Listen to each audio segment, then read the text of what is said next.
ምግቦቹን ያዝኩትን ምግብ እንዳለ ከእጄ ላይ ወስዳ ደፋችው ምናምን።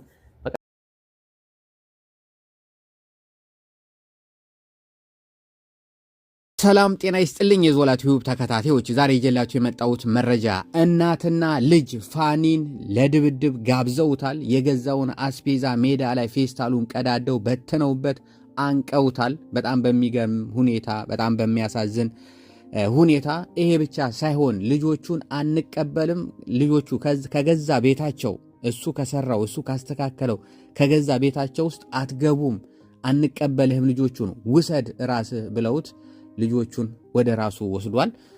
በጣም የሚያሳዝን ነገር ነው። በጣም የሚገርም ነገር ነው። እኔ ምናልባት ስሜታዊ ከሆንኩ በዚህ ቪዲዮ ላይ ፕሊስ እንዳትፈርዱብኝ።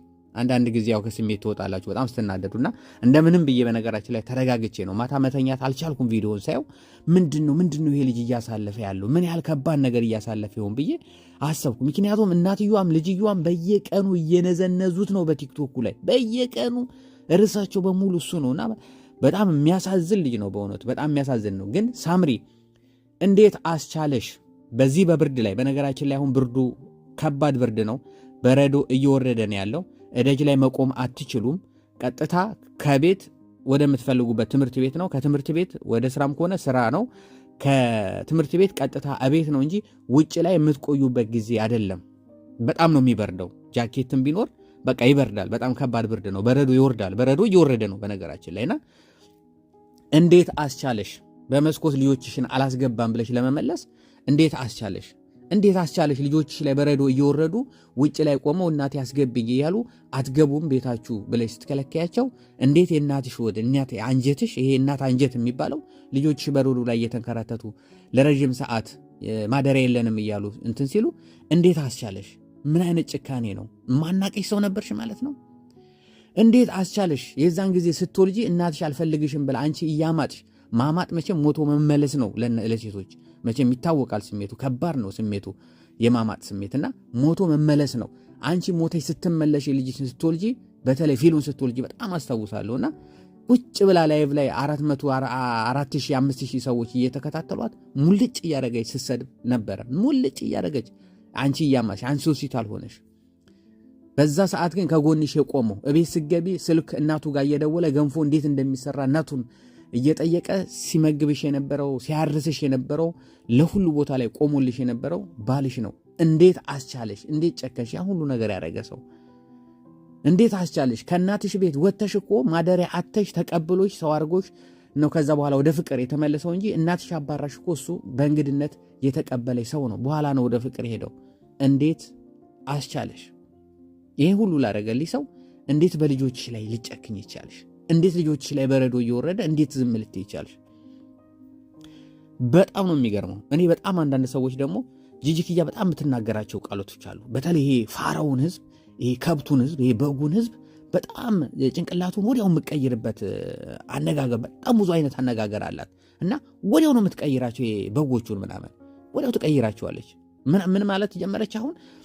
ልጆቹ ላይ ቢዝነስ እየሰራ ነው። ዩቲዩብ ላይ እያመጣቸው ቢዝነስ እያደረጋቸው ነው። በነገራችን ላይ ጂጂክያ በልጆቹ ቢዝነስ ለመስራት በጣም ብዙ ጥራለች። በጣም ብዙ በፊሎስም አንድ አበባ ለፊሎ ብቻ ለፊሎ ይሰሰታል ምናምን እያለች በጣም ሞክራለች። ግን በልጆቹ ሰዎች አበባ ወይ ደግሞ ስጦታ ሊሰጡ አልቻሉም። አየችው። ልጆቼን እቅፍ አድርጌ ልጆቼን አቤት እምተኛው እስከዛሬ የምኖረው ኑሮ አይደለም ምናምን አለች። ምንም ነገር የለም ያው ነው። በዛ በመጨረሻ ላይ ምን መጣ? አፕሌን ማን ነው የበላው? ላይቭ ላይ እንግዲህ ምናልባት እሷን የምትከታተሉ ወይ የተቆራረጠ ቪዲዮ ብንታዩ አይታችሁት ይሆናል። አፕሌን እንዴ ከፍሪጅ አውጣችሁ ትበላላችሁ? አፕሌን በሉብኝ ምናምን ብላ እና አያት ጂጂክያ ቀውጥ ያደረገችው እንግዲህ አፕል በአንድ ዩሮ ነው የሚጠቀሙት እንግዲህ እዛ ሀገር ላይ በአንድ ዩሮ በጣም ብዙ አፕል ነው መግዛት የምትችሉት። በአንድ ዩሮ በ2 ዩሮ ወደ 1 ኪሎ አፕል ምናምን ትገዛላችሁ። ለአፕል ቀወጠችው። ለአፕል አለች። እንግዲህ በአባትነት ወይ ደግሞ በእናትነት እዩት።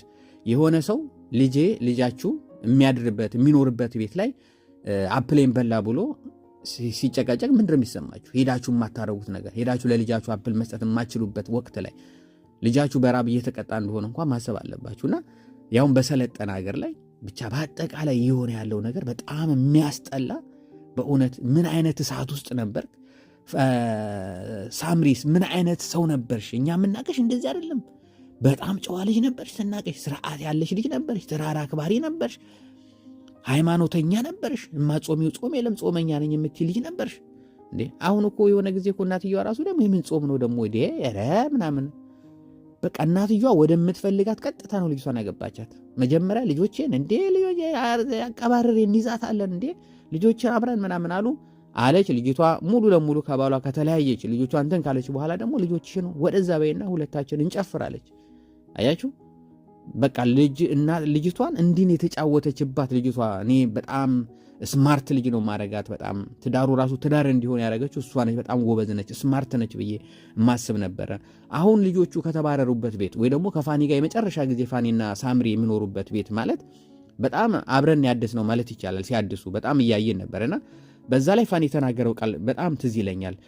ከእንግዲህ ወደ እኔና ሳምሪ ቤት ገዝተን ነው ከዚህ ቤት የምንወጣው እንጂ ይሄ ቤት የመጨረሻ ቤታችን ነው ብሎ ተናግሮ ነበር። ይሄ ቤት የመጨረሻ ቤታችን ነው፣ ቤት ገዝተን ነው ከዚህ ቤት የምንወጣው፣ ለዛ ነው በውድ ዕቃ እየገዛን ቤቱን የምናጌጠው ምናምን ብሎ ነበር። ግን ለሱም አልሆነም፣ ለትዳሩም አልሆነም። ልጆቹ እንኳን እንደዛ ቤት ውስጥ እንዳይገቡ አልተፈቀደላቸው። በጣም ነው የሚያሳዝነው። ይሄ ሁሉ ደግሞ በየቀኑ ነው የምትነክሰው፣ በየቀኑ ይሄ ልጅ በእውነት ምን እያሳለፈ እንደሆነ አስቡት እንዴ። ይሄ ልጅ ከባድ እርምጃ ቢወስድስ? አሁን መጣች፣ ልጆቹን ይዟል እንዴ። ልጆቹን ይዞ መንገድ ላይ ሄዳ አያት ነች እንግዲህ ለምንድን ነው የምገዛላቸው? ምን አገባህና ነው የምገዛላቸው ብላ ፌስታሉ የገዛውን ፌስታል ቀዳ አነቀችው። ይሄ ልጅ ቢሰነዝርስ? ቢመታትስ?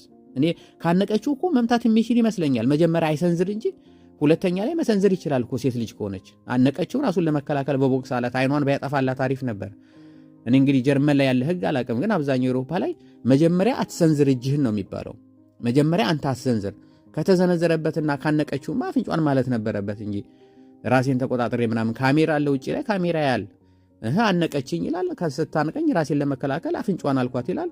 አፍንጫን ይዛ ያው መታ የልጅ ደበደበ ብላ ደግሞ በእርግጥ ስሙንም ታጠፋዋለች። በጣም የሚገርም ነገር ነው። መርዝ ነች በየቀኑ የምታፋው መርዝ። ወይኔ ፋኒ ብርታቱን ይስጥህ። ጨዋ ልጅ፣ ስርዓት ያለው ልጅ። ይህንን ቪዲዮ እንኳን እንዴት እኔ እንኳን እንደሱ አላወራውም። በተረጋጋ መንፈስ ልጆች በቃ የሚያወራው እንኳን ምንም ባልተፈጠረና ረጋ ያለ የጨዋ ልጅ ያሳደገው። በእውነት ስርዓት ያለው ልጅ ማለት እንደዚህ ነው።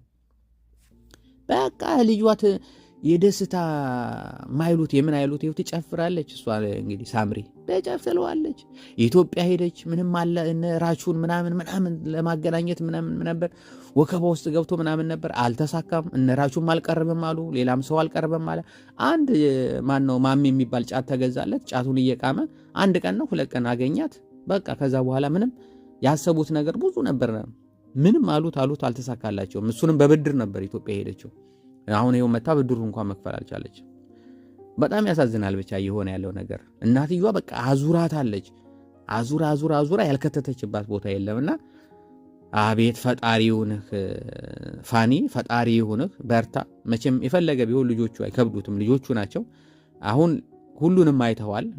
የአያትንም አይተዋል፣ የእናትንም አይተዋል። ልጆቹ በብርድ እየተቀጠቀጡ አላስገባም ብላ የልጆቹ ላይ የሚደረገውን ጭካኔ ሁሉንም ጭካኔ አይተሃል።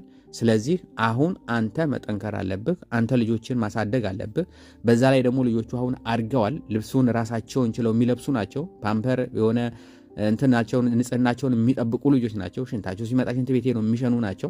ስለዚህ የተወሰነ ጊዜ ነው እንጂ ብዙም ልጆቹ ላይ የምታደርገው ነገር የለም። ምናልባት በሰዓቱ ልጆቹን ትምህርት ቤት የምታደርስበት የምታወጣበት እሱ የተወሰነ ዓመት ነው እንጂ ልጆቹ ራሳቸውን ትረው፣ በተለይ ሴቷ የተወሰነ ጊዜ ነው የቀራት ራሷን ችላ ትምህርት ቤት ልትሄድና ስለዚህ በርታ፣ ጥርስን ነክሰህ ልጆቹን ቁም ነገር ላይ እንድታበቃ ስል በዚሁ መልእክቴን አስተላልፋለሁ። ወይኔ ያልወጣልኝም ንዴቴ በእውነት ንዴቴ ያልወጣልኝ ይሄን አውርጄ ንዴቴ ያልወጣልኝም፣ ግን በቃ ብቻዬን ይወጣልኝ ይሆናል ወይ ደግሞ ቁርስ ምናምን ልብላ። በእውነት ማታን የሰማው ሳልተኛ ነው ያደርኩት። በቃ ተንገብግቤ ነው ያደርኩት። ምን አይነት እርጉም ሰው ያያዞላ